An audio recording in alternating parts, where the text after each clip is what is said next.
Ouvrons le débat autour de cette défaite des Spurs qui donc ont vu les Wolves revenir dans la série. Il y a 2 partout après les 4 premiers matchs. On regarde le bracket ensemble. Les Lakers jouent leur vie ce soir. Détroit, Cleveland. Et bien un match 4 à venir. Il y a 2-1 pour les Pistons et donc les Knicks d'Erwan se sont qualifiés pour la finale de conférence. Mais donc nous restons à l'ouest dans le match entre San Antonio et Minnesota parce qu'il y a plein de choses à dire. Bon, la première info, c'est que les Wolves l'ont fait.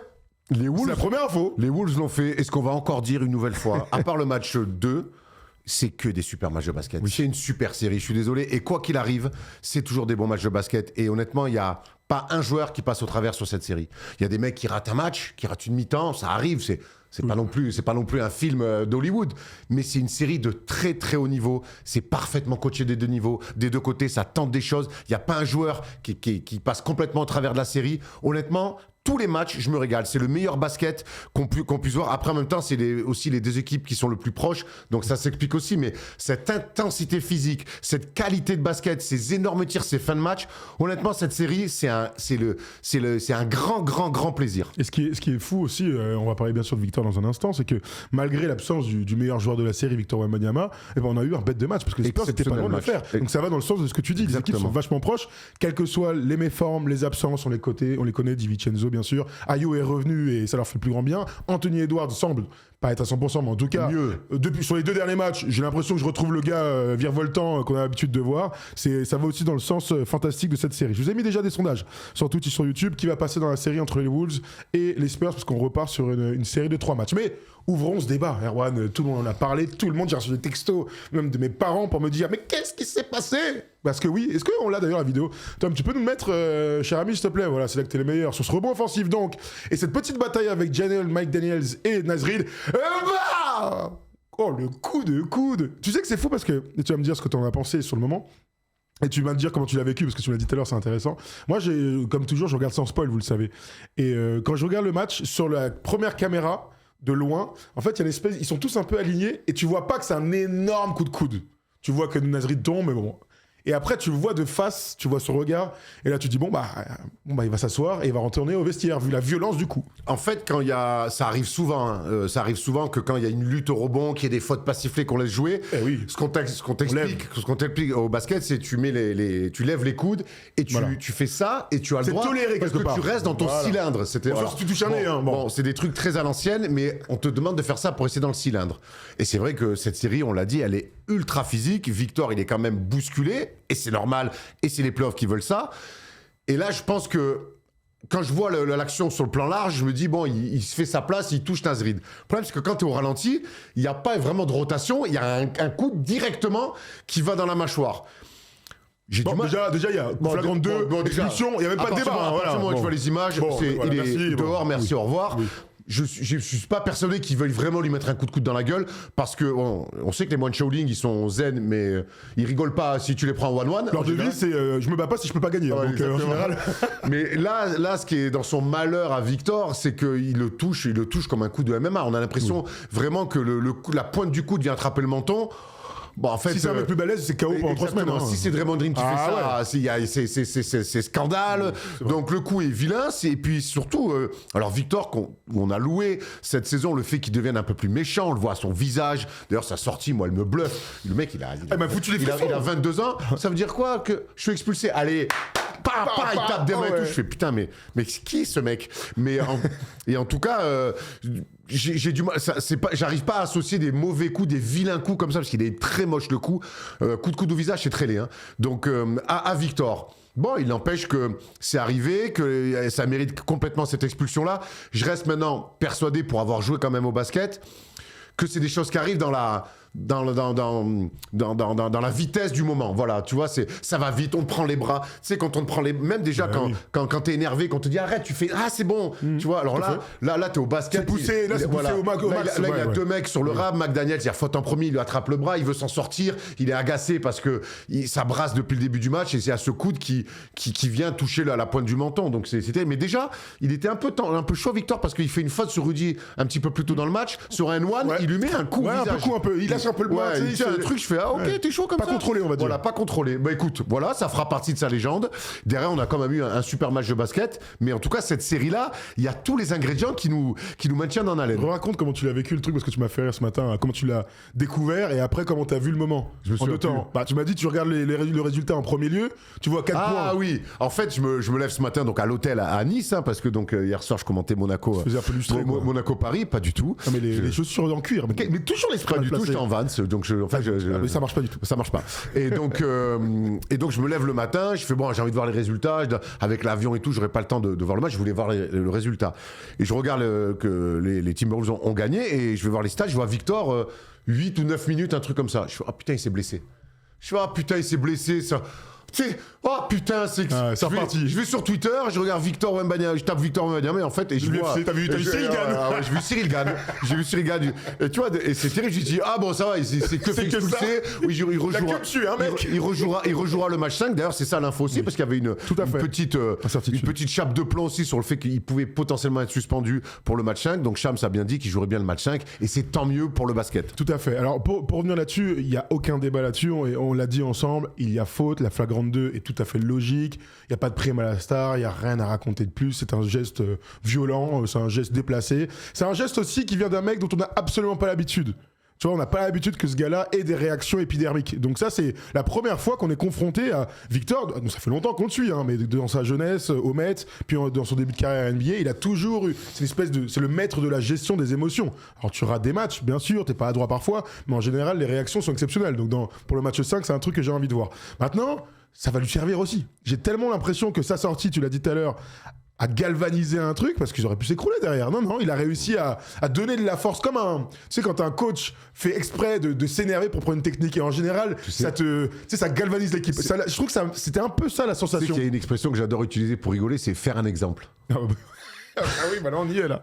Mais il a un peu fait ça. Encore une fois, moi je reste persuadé il s'est pas dit je vais mettre un coup de coude pour lui démonter la gueule pour montrer que c'était pas ça pour moi. Non, je pense après il a vraiment dit mais vraiment un coup de coude, parce qu'il y a un regard de face, voilà, il a un petit regard, il voit bien qu'il y a un queue. Après quand tu vois le ralenti, et encore une fois c'est pas ça. Non. C'est vraiment le coup. Il met un coup. Bon, il le massacre. Bon, une fois qu'on a dit ça, et on va accueillir Ulysse dans un instant qui va nous parler de la faute. Mais il revient. Il lui se revient tout à fait. Ouais. J'espère qu'il est parti il est descendu de son bateau aussi, hein, parce que. J'ai pas la ref. Avant d'accueillir Ulysse et de continuer cette discussion, on doit aussi expliquer que oui, c'est condamnable et condamné, mais que c'est aussi la conséquence d'un traitement de faveur de la défense des Wolves et de cette équipe ultra physique. Parce que sur l'action, si on prend que l'action, mais il prend faute de Jaden McDaniels qui met un coup dans la tête, qui lui accroche les bras. Je ne comprends pas encore pourquoi les arbitres n'ont pas sifflé. Parce que s'ils sifflent dès le début, bah, en fait, jamais tu as cette petite escalade. Donc il y a aussi, alors sans dire protéger Victor, j'ai même pas envie de rentrer là-dedans, c'est les playoffs, ça joue dur, c'est ce qu'on aime. Il y a aussi une réalité, c'est qu'il faut siffler les fautes quelques conditions, surtout sur des rebonds. J'ai trouvé Mitch Johnson. Oui. Mitch Robinson, il est grand, il a un bandeau, et lui, je suis dans les Knicks, excuse-moi. J'ai trouvé Mitch Johnson, déjà excellent au coaching, on va y revenir hein, sur ses choix, notamment de fin de match, même s'ils sont pas payants, mais j'ai vu un mec qui coachait, on va y revenir, mais en conférence de presse, waouh. Mais on l'a d'ailleurs, on va l'apprendre. Sans excuser le geste, mais tout en protégeant son joueur, en faisant passer un message aux arbitres. Mais attends, mais en fait, cette équipe-là, c'est que des mecs qui découvrent la compétition, qui ont des choses à gérer, qui n'ont jamais vécu dans leur carrière. Et c'est pour l'instant une masterclass à tous les niveaux. Tiens, regarde, on l'apprend avant d'accueillir Ulysse. Vu les plans de jeu de chaque équipe face à ce jeune homme depuis qu'il a intégré la ligue, l'agressivité, le manque de protection dont il bénéficie est décevant. Ça devient même dégoûtant. Alors, il doit se protéger lui-même. C'est ce qu'on lui demande de faire depuis un moment. Réaction à ce que tu veux dire, Juan. Ouais, mais c'est ça. Non, mais j'ai trouvé ça très bien. Il n'a pas voulu non plus excuser le geste. D'ailleurs, s'il le dit dès le départ. Après, il explique aussi parce que on peut pas juste prendre le geste quand tu es dans une série de playoffs et qu'il y a 2-2, que ça fait déjà 4 matchs qui s'affrontent. Tu peux pas juste prendre ce geste et dire oh c'est un scandale. Voilà, on n'est pas ces gens-là. Non. Nous, on aime trop ce sport. On regarde ça fait 4 matchs qu'on va entre ces deux équipes-là. C'est une série ultra physique où on laisse beaucoup jouer. Eh ben, faut prendre tout le contexte faut prendre tout le contexte. Et des fois, dans ces contextes-là, il y a un débordement. Heureusement, Dieu merci, Nasrid, il a rien de pété, il a rien de cassé, il a été sonné, il est revenu, il a été bon derrière. Et puis voilà, c'est aussi ça les playoffs. On peut pas toute l'année se palucher en disant putain les playoffs, vivement les playoffs, et dès que c'est un peu physique, dire ah non c'est trop. Bon là il y a eu un geste qui est sorti du cadre, il a été expulsé, basta, place au jeu. Je vous lis certains dans les commentaires, donc n'hésitez pas à nous dire ce que vous pensez de cette faute, est-ce qu'elle a été assez sanctionnée, parce que voilà, tu l'as dit tout à l'heure, l'info aujourd'hui c'est qu'il jouera bien le match 5, il n'y a pas de grosse amende, même si quand tu as une flagrante 2, quoi qu'il arrive, tu prends un petit cocher, mais sans un truc un peu plus haut en termes de montant. Tiens, voilà, merci, c'est Shams qui l'a dit il y a moins d'une heure, il a dit qu'il jouerait sans problème, et tant mieux pour le sport, on est là pour voir les meilleurs joueurs sur le terrain. Accueillons Ulysse du coup, qui va continuer de réagir avec nous. Après on essaiera de parler un peu basket, parce qu'on aime bien le MMA, mais on n'est pas la sueur, nous on embrasse les gars de la sueur, nous on est au basket. Alors Ulysse, est-ce que tu m'entends? Je t'entends très bien Thomas. Alors, salut Ulysse. Bonne voix, ça on adore. Ça va? Bien. Alors dis-nous tout, t'en as pensé quoi ce elbow in the face? Bah écoute, moi je pense que c'est vraiment une faute de frustration parce que le pauvre il se fait malmener depuis ses playoffs. Je me suis amusé à aller sur Instagram, j'ai regardé un petit peu les vidéos, etc. On voit qu'il se fait bousculer sur chaque action et il n'y a jamais rien qui est sifflé. Donc voilà, c'est une petite faute de frustration, il va s'en remettre et c'est reparti quoi. Après voilà, on sait très bien que les Wolves ils jouent de façon très, très dirty, donc ils ont cette réputation. Donc moi, ça m'étonne pas que ça chauffe un peu, puis ça rajoute du piment pour la série. Mais je suis quand même convaincu que les Spurs, ils vont finir le job comme il faut. Alors continuons de parler de tout ça, je voyais quelques commentaires. Certains disent c'est logique, c'est juste un geste de frustration, et parce que la défense des Wolves fait penser à celle des Bad Boys, c'est-à-dire que vraiment, tu parlais de dirty, on va pas dire ils sont à la limite, ce genre de choses, parce qu'il n'y a jamais de mauvais gestes. Il n'y a pas de mauvais gestes. Alors qu'à l'époque, là, les années 80-90, il y avait vraiment des très mauvais gestes. Là, ça reste basket, ils sont à la limite. Mais parce que les arbitres leur permettent aussi d'être à la limite. Mais moi, en fait, il n'y a rien qui me choque, en fait. Je trouve que les arbitres, alors oui, on peut toujours mieux faire, ils laissent parfois peut-être trop jouer, mais en tout cas, je l'ai dit au début de cette vidéo, je trouve que l'intensité de cette série est magnifique à regarder. Ça nous offre vraiment des matchs de très haut niveau. Et moi, pour moi, il y a pas de il y a rien de choquant. Ce que fait Jaden McDaniels, moi, je vois un défenseur de très haut niveau, capable de défendre 1, 2, 3, 4, 5. Randle quand il s'y colle. Voilà, Anthony Edwards pareil, Castle comme il envoie aussi. Je trouve que cette série-là, elle est magnifique grâce à ça aussi. Donc moi, il y a rien qui me choque. C'est aussi ça le basket qu'on aime. Voilà, souvent les gens qui suivent pas le basket disent dès qu'on vous touche, il y a faute. Bon, mais je t'invite à regarder cette série. C'est les rugbyman qui disent ça. Ulysse, on va parler un petit peu du match. Tout à l'heure, je le disais, leur victoire 114-109. Heureusement que Anthony Edwards fait ce quatrième quart-temps. Il est exceptionnel. Il met 16 points, il en met 36 en tout. Il est exceptionnel de leadership et au scoring. Son équipe en avait besoin. Mais ce qui ressort quand même, le truc positif, si on peut dire ça dans la défaite, c'est que les Spurs se sont donné les moyens de gagner ce match. Hein. Ah mais bien entendu, ils étaient devant jusqu'au début du quatrième quart-temps, si je me trompe pas. Donc ils avaient les clés en main, il manque rien, il manque vraiment rien. Donc le coup de chaud d'Edwards, malheureusement, leur a pas permis de prendre la victoire. Mais ouais, comme Erwan l'a dit, franchement, moi j'adore ce genre de niveau, de contact, etc. Moi je suis un peu de ce game-là, j'aime bien prendre des coups, j'adore en mettre. Donc c'est plutôt cool de voir ça. Mais je pense qu'il y a quand même des limites. Donc il n'y a pas de faute dangereuse, mais quand il se fait pousser à deux mains, quand il est en contre-attaque, quand il se fait tirer à droite, à gauche, il se fait tirer le maillot, il faut qu'il fasse un peu plus attention. Il faut que ça reste quand même dans le game. Donc ouais. C'est un truc qui ressort beaucoup là, je vois dans le chat. Hein. Tu vois, j'essaie de parler de basket, là, d'aller sur le basket. Tout le monde revient vite sur l'arbitrage. Quoi. Il y a un truc un peu ambiant dans ces playoffs, au sens large, où on comprend, il n'y a aucune cohérence, hein, honnêtement. Michael Jordan s'est fait marbrer. Oui. Kobe Bryant, quand Ron Artest s'y colle, ça et tout, par les Celtics aussi, on se souvient en finale, se fait marbrer. Avec des pieds sous les. Avec des pieds, se faisait marbrer. Tous les grands joueurs, tous les grands attaquants se sont fait marbrer. Steph Curry, quand Della Vedova est sur lui, ce qu'il lui fait, c'est un délire. 2015, là, c'était terrible. Alors, bravo à lui, hein, parce que c'était une très bonne défense. Il prend quand même des grands museaux. Mais la défense de Della Vedova sur Curry, c'était un délire. Off-ball, il tirait les maillots. En fait, c'est ça la vie d'une superstar qui est au-dessus du lot et qu'il faut tenter d'arrêter. Donc, en fait, on est pour moi dans un traitement d'un mec qui est déjà une superstar de ce sport-là. Donc, voilà, en fait, il va dans la lignée des joueurs que je viens de citer. Donc pour moi, tout ça, c'est plutôt bon signe. Alors revenons au basket et parle-moi un petit peu de la perte des Spurs, si tu veux, et tu peux englober ça avec les Wolves. Tu disais qu'on avait un super match. Franchement, moi, ils m'ont impressionné. Hein. À un moment donné, je me suis dit, ils vont vraiment le faire sans lui, comme à Portland. Exactement. Il avait le match en main parce que c'est vrai que j'étais inquiet. Victor se fait sortir.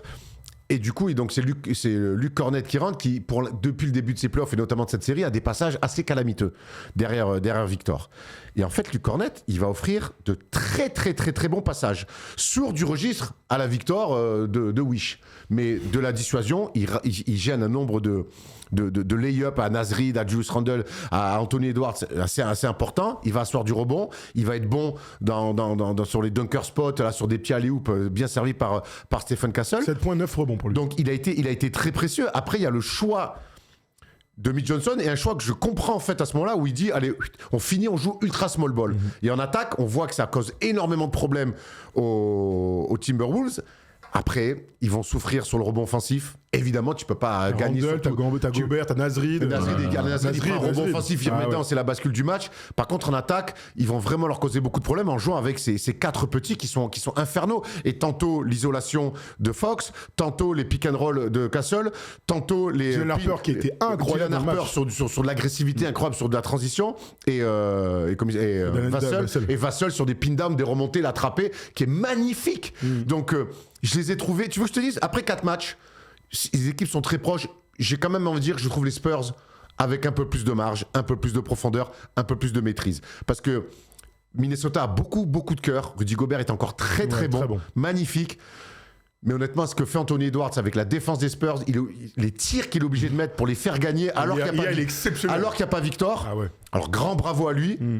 Mais ce que sont obligés de faire Minnesota pour gagner, alors que Victor se fait sortir au milieu du deuxième quart-temps, après ce match-là, pour la première fois de la série, j'ai envie de dire, avantage San Antonio, alors qu'ils viennent de perdre. T'en dis quoi? C'est une bonne texte. Tu dis quoi, Ulysse, de tout ça?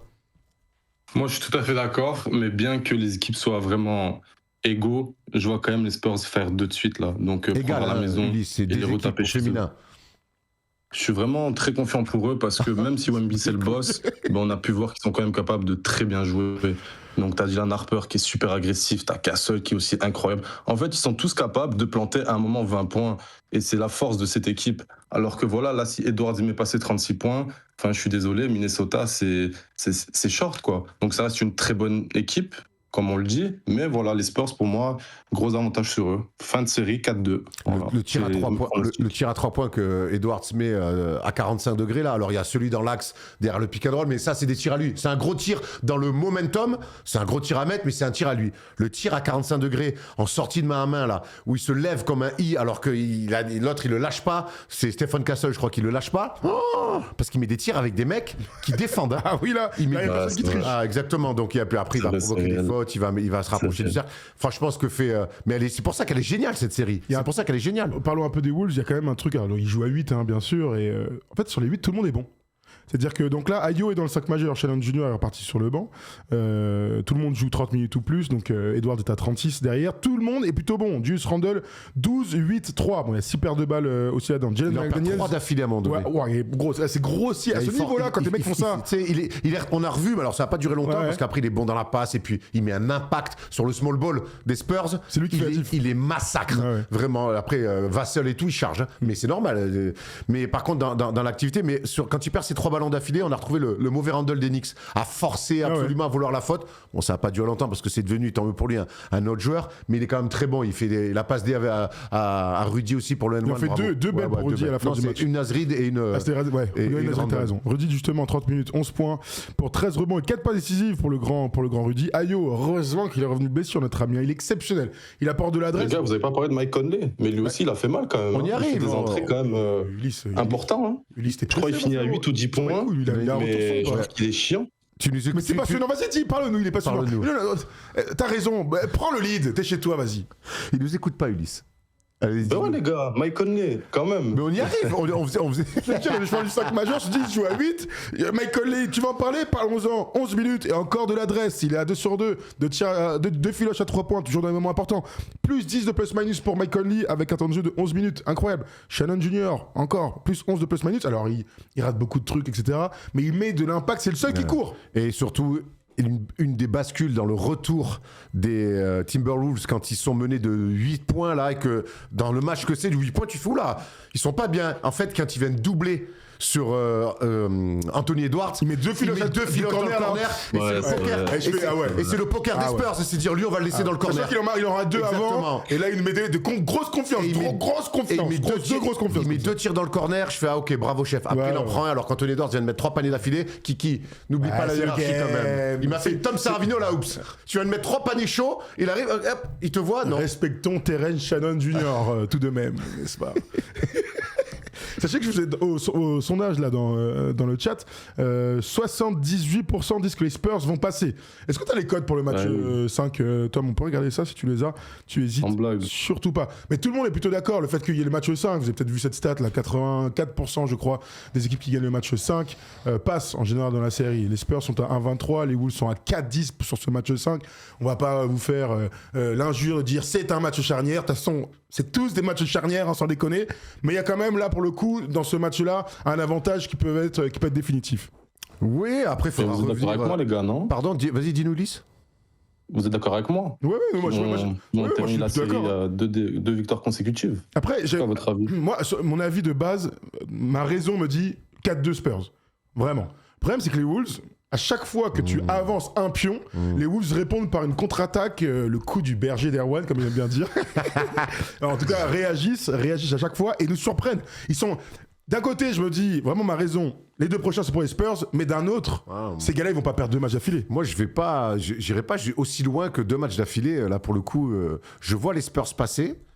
Mais je ne serais pas surpris de voir un match 7, vraiment. Moi non plus. Je pense que je vois les Spurs gagner le match 5 à domicile, parce qu'ils sont vraiment rayonnants à domicile, mais avec le retour de Victor un peu revanchard. Par contre, le repartir là-bas au match 6 et dire qu'ils vont le prendre encore... Ils l'ont fait sur le match 3. Ils l'ont fait sur le match 3. Avec un Victor légendaire. Les autres sont allés aussi gagner un match à San Antonio et de fort belle manière. Donc, moi, j'ai presque envie de dire que c'est une série qui va aller en 7. Ouais, mais il y a de quoi. Vous nous dites dans le chat, là, vous êtes beaucoup à dire en 7. Bon, quoi qu'il arrive, c'était la série qu'on attendait. On n'est pas là. On nous a promis de belles choses. C'est la meilleure série depuis le début des playoffs. C'est la meilleure série des demi-finales de conf. Il n'y a pas débat. Il se passe beaucoup de trucs d'un point de vue du basket, les déclats autour, puis la dramaturgie, quoi, les blessures, l'expulsion. Ça, c'est des trucs. Je sais pas comment elle va finir la série, mais quoi qu'il arrive, si on va au match 7, on pourra en parler longtemps de ce premier gros affrontement physique pour les Spurs. Bon, vous êtes très nombreux à dire quand même un Spurs qui passe. Après, l'avantage du terrain, là, doit faire son effet. Moi, je te dis, j'ai quand même la sensation, c'est pas grand-chose, mais il faut bien qu'il y ait une équipe qui passe. J'ai l'impression que les Spurs vont être un peu plus frais, ont un petit peu plus de talent, de profondeur. Je pense que le banc peut être une vraie bascule quand même côté Spurs. On l'a encore vu hier avec Dylan Harper. Pareil, le mec, il a 15 ans de playoff en fait. C'est son daron en fait. Magnifique. En fait, il a l'expérience de son daron. Tu sais, parle-moi vite fait pour finir ce passage, parce qu'on fait toujours des petits points terriers quoi, avec De'Aaron Fox. C'est quoi la lecture du match de De'Aaron Fox hier? Oh, moi, il me saoule, De'Aaron Fox. J'en ai marre. Franchement, il me saoule, ce mec. Il est tellement inconstant, il m'énerve. Bon, hier, il fait un gros match. Je crois qu'il finit à 24 points. Mais il a la carrure pour être quand même une superstar. Et je pense qu'il aurait pu faire gagner son équipe quand même.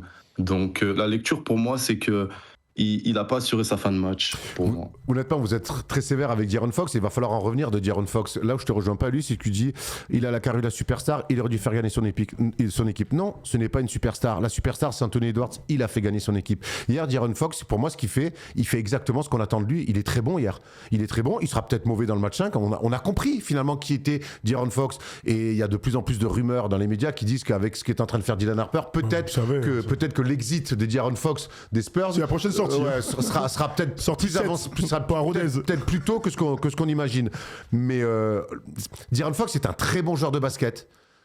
C'est un très bon joueur de basket, mais qui n'est pas constant. Qui me fait penser à Paul George. On a le droit de dire qu'on est déçu. On peut dire quand même qu'on est déçu. C'est différent, parce que Paul George, pour moi, était bien meilleur, évidemment, à son prime. Et Paul George, qu'est-ce qu'on lui reprochait? La même chose. C'est qu'un match 30 points, un match 15, un match 6, un match... Non, c'est pas comme ça. Là, De'Aaron Fox, malheureusement... il m'a très déçu. En plus, ses pourcentages sont catastrophiques. Je crois qu'il fait 1 sur 8 à 3 points. Donc oui, il fait un bon match. Mais si tu regardes le plus-minus, c'est pas terrible, quoi. Je pense hier, il est matché à un moment donné. Il va mettre des... Et en fait, le souci, et je vous le dis très honnêtement, c'est que Alors, je vais essayer de pas parler du salaire, ou alors on évacue ça tout de suite. C'est-à-dire qu'à un moment donné, t'as un salaire qui fait que tu dois être le meilleur joueur de l'équipe. On sait qu'il y a Victor et tout, mais en tout cas, on doit mieux payer on doit le ressentir dans des moments importants. Et hier, mon gros souci, c'est que je l'ai trouvé énorme et dans le même match calamiteux. Ben oui. Ouais, mais De'Aaron Fox. Bah ouais, bonjour, enchanté. Bah ouais, mais salut, ça va? Ouais, mais non, parce qu'on rappelle les 7 matchs avec les Kings en playoff. On y est maintenant. On verra. Mais ouais, mais il a droit de faire gagner un game ou pas? Mais ça, c'est quand même fou. Qui espère encore? Moi, je vous dis, De'Aaron Fox, faut prendre ce qu'il y a à prendre. Attends, tu me disais que c'était une superstar. On en est revenu. Il s'est passé une saison. Il s'est passé moi, je le suis plus. Il s'est passé une saison entière régulière. En plus, il est arrivé sur son poste avec des mecs qui ont les crocs, qui sont en avance, qui jouent des matchs de playoff. Aujourd'hui, en fait, c'est même pas le deuxième meilleur arrière de son équipe. C'est normal, ça? Mais je dis pas que c'est normal, c'est la réalité de ce game. Après, il a un gros salaire, il était aux Kings, c'était le marché qui veut ça. Faut pas tout confondre. Oui. Non, mais attends. Personne confond, je pense qu'on l'a tous en tête, mais si tu me dis De'Aaron Fox dans une équipe où il y a un sophomore et un rookie, dans ton esprit, c'est le troisième meilleur arrière, on peut quand même dire que c'est catastrophique quand même. Pour lui, je parle. C'est catastrophique, ça va certainement lui coûter sa place du côté des Spurs bien plus tôt, mais aujourd'hui, il est quand même avec... Alors je vais dire le mot phénomène, on va y aller tranquille parce qu'ils sont que jeunes, mais quand même deux drôles de zozos sont en concurrence qui sont... t'as raison, emploie le mot phénomène, t'as raison, ils sont extraordinaires les deux. Et en plus, lui... Au talent, on peut peut-être aller égal, mais par contre, là, en playoff, le talent, il faut autre chose. Il faut une âme. Et lui, des fois il l'a, des fois il l'a pas, des fois il l'a, des fois il l'a pas. Les deux autres, ils l'ont tout le temps. Et je mets Devin Vassell qui a un poste 2. Oui. Donc mais en tout cas, il est comme ça. Aujourd'hui, moi, je me suis fait une raison, en fait. Je comprends votre déception. Moi, je suis plus déçu parce que je me suis fait une raison. De'Aaron Fox, c'est une pièce. De'Aaron Fox, qu'est-ce qu'on dit depuis le début de saison? C'est une pièce en l'air. Et hier... C'est pas normal, du coup. Parce que se faire une raison pour un joueur qui est censé être très fort, qui est venu pour stabiliser. En fait, hier, vraiment, c'est horrible, parce que là, pour le coup, j'ai même pas envie qu'on débatte de ça, parce que en fait, on est d'accord tous ensemble. Juste qu'hier, entre le level qu'il a, le leadership qu'il a, et ce qu'il dégage, fait sourire, frère, vas-y, kiffe un peu, hein. Oh, vas-y, gros, t'as mis des beaux paniers et tout. Je pense qu'il est sous pression. Il doit se faire même écraser par la pression. Parce que justement, il doit savoir ce que les gens attendent de lui. Il doit se dire, mais en fait, je suis peut-être pas ce gars-là. Putain, il y a des gamins, ils ont 10 ans de moins que moi. Ils sont déjà prêts à jouer ces matchs-là. De'Aaron Fox, qui est De'Aaron Fox? De'Aaron Fox, c'est un mec qui a fait la première moitié de sa longue carrière, déjà, aux Kings, qui a joué un tour de playoff au match 7 et il a perdu d'ailleurs face aux Warriors de Steph Curry. Mais en fait, on voit bien, là, en fait, ces playoffs-là montrent qui est De'Aaron Fox. Les masques tombent. Super joueur, ultra rapide. C'est pas un mec de. Il a été joueur le plus clutch d'une saison et tout. Bah ouais. On y a cru, non, mais en fait, faut juste prendre ce qu'on a sous les yeux et dire, ok, en fait, t'es pas ce gars-là, t'es plutôt un gars. Donc, t'es en train de me dire que si les Spurs ne passent pas contre les Wolves et que notre ami De'Aaron Fox, il chie dans la colle, on peut pas le détruire. On s'est fait une raison. Ah mais si, mais si, c'est une question. Non, mais on a le droit de dire. Hier, on est déçu. En tout cas, un bon match en plus. C'est ça qui est fou. Souviens-toi quand De'Aaron Fox signe. En plus, hier, je te dis, quand Victor se blesse, moi je le trouve très bon. Il va mettre des tirs importants. Sur le carton 2 et 3, il est vraiment fort. Mais je dis pas que c'est une. Mais personne dit qu'il est nul. Je dis juste que c'est un mec. Par contre, on sait que par moment, les émotions, l'enjeu vont le réduire, alors que d'autres à côté de lui, qui sont ses coéquipiers, qui sont plus jeunes, ça va les sublimer. Bon ben voilà, on a compris qui était De'Aaron Fox. Si on avait des doutes. Une dernière réponse, Ulysse, à apporter là-dessus? Ouais, moi je dis que je serais pas choqué si fin de saison, il laisse partir et qu'il donne un contrat max à Castle qui est amplement mérité. Et je pense que sur le long terme, il faudra miser sur ces joueurs comme ça qu'on la dalle. C'est sa deuxième année à Castle. On n'enlève pas du tout ce qu'a De'Aaron Fox, ça reste un très grand joueur, mais pour moi, il faut. Ça y est, merci, au revoir. Ulysse, il va l'avoir le gros contrat. Il va l'avoir le grand contrat, Stéphane Castle. Là, c'est sa deuxième année rookie. Il a encore 2 ans avant d'avoir le gros contrat. Voilà, fin de l'année 3, t'inquiète pas. Victor n'a pas encore. Bien sûr, mais en tout cas, voilà, ce que je veux dire, c'est que dans la continuité, il faudrait se séparer de Fox. Même si, admettons, ils vont en finale, ils sont champions.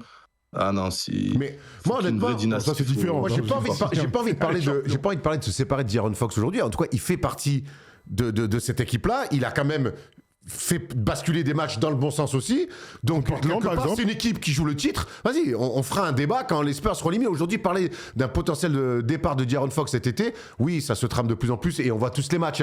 On voit tous les matchs. Donc, quelque part, cette monnaie d'échange qui est De'Aaron Fox, il pourrait intéresser plein d'équipes sur le poste de meneur. On pense à Orlando, on pense à plein d'équipes. On en parlera une fois que les Spurs seront champions ou éliminés. Là, pour le coup, il fait partie du truc. On fait avec. Bon, voilà. Merci Ulysse de nous avoir Ulysse. Tu nous appelles d'où, Ulysse? Merci les gars, merci pour votre temps. Tu nous appelles d'où? Je suis à Bruxelles, mais j'ai grandi dans le sud. Dans le sud où? À Marseille. Ah, je me disais que je sentais un petit... Où à Marseille, frérot? Ben, comment ça? Où à Marseille? J'étais vers la Timone. Ah, tu étais à la Timone, très bien. Parfait. Boulevard Cham J'ai ou joué au quoi? SMUC. Mais non! Tu es un mec du SMUC. Moi, je suis un mec de l'USPEC, gros. On n'est pas, on n'est pas collègues. Attends, moi, je l'ai tapé le SMUC en cas des régions. Ils sont venus gratter à la porte pour que j'aille jouer en cas des France. Et je suis parti en centre de formation. Je suis pas un mec du SMUC, moi. Mais on les embrasse quand même. Vrai, mais en plus, à l'époque, le SMUC, c'était mieux, je pense. En termes de formation, etc., c'était beaucoup mieux avant. Ah mais oui, mais le SMUC, ça a toujours été le meilleur club de Marseille. Mais moi, c'était plus proche de chez moi, l'USPEC. Le SMUC, c'est à Sainte-Anne, c'est à Payolle, frère. En ce moment, oh là là, t'as vu Kylian Miché hier encore? Mais je l'ai commenté le match, frérot. Il y avait son père Charles qui était là. Il a gagné le match, il dit putain, c'est un commentateur stéroïde. Incroyable. Le basket marseillais, gros, il est là. Je le contrais, je le crossais. Là, je pense, c'est fini tout ça. Ah bah oui, je pense que c'est fini, oui. Ne vis pas dans les regrets, mon ami. En revanche, comme tu viens de Bruxelles, je peux te donner une information capitale. Ah, dis-moi. Ça t'intéresse? Ouais, dis-moi. Puisque plein de Belges nous écoutent, et je suis sûr qu'il y a plein de Belges marseillais aussi qui aiment le rap. Bien sûr. Le croisement est facile. Prochain invité dans Offense, Jean Jass. Jean Jass, lourd. Jean Jass. Qui ça? Jean Jass. Caballero et Jean Jass. Tu connais pas? Désolé les gars, je connais pas. Ah bah, je t'invite à aller écouter et ils vont te régaler. Hein. Je m'attendais à une meilleure nouvelle, peut-être qu'une petite venue à Bruxelles, mais non. Ah, ça c'est plus tard. Ça. Lui, il voulait voir Shea. Frérot, quand je viens à Bruxelles, c'est pas pour faire les émissions. Il voulait voir Shea, lui. Shai, c'est la famille, ça, c'est la famille. C'est la famille. Bon, en tout cas, merci de nous avoir appelé, Ulysse. Merci les gars, en tout cas. Merci. Je suis ravi que la nouvelle te fasse autant kiffer de Jean Jass. Salut. Voilà, merci à toi, Ulysse. Ils sont bons, les mecs. Hein. Ils sont bons. Bon, voilà, vous avez une petite exclue, notre prochaine invité. Pour parler du Sun Belge, juste avant la Coupe du Monde de foot, bien sûr, Jean Jass, le rappeur, sera là pour parler de plein de choses. C'est un gars passionnant avec des choses à dire. Qui a quand même monté le meilleur programme des dernières années, là. Aïe Finzerbe. Aïe Finzerbe. Bravo! Mec, ça c'est des mecs qui savent écrire, hein, je te le dis direct. Hein. Oui, ça c'est clair. Voilà, bon, en tout cas, les amis, si vous voulez savoir ce qui va se passer dans la suite de la série, bah, rendez-vous mardi soir, Mathieu 5.